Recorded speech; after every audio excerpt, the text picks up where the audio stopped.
তাকে সামনে দেন না একটু একটু একটু হ্যাঁ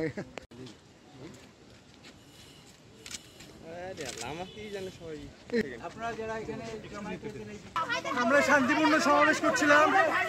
আমাদের সমাবেশ শেষ, আমাদের কর্মসূচি শেষ।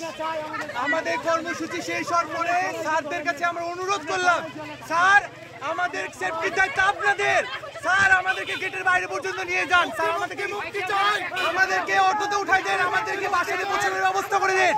এই মুহূর্তে স্যাররা বললো ঠিক আছে তোমাদেরকে আমরা নিয়ে যাব, তোমাদেরকে আমরা পৌঁছাই দিব।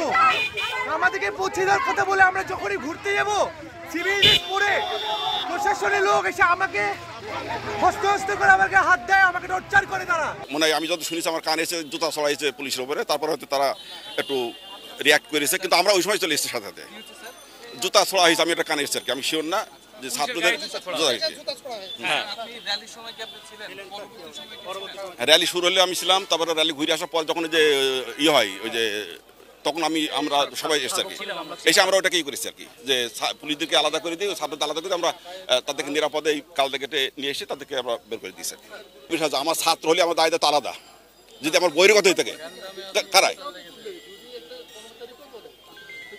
না না, সব জায়গায় কিন্তু ইনফর্ম করার ওরম নিয়ম নাই। এখন কিছু আছে যারা বহির্গত হয়ে থাকে, কেউ যদি অন্য উদ্দেশ্যে আসে আমার ছাত্র না হয়ে থাকে, তবে তারা আমাদের ছাত্র হলে অবশ্যই আমাকে জানাই।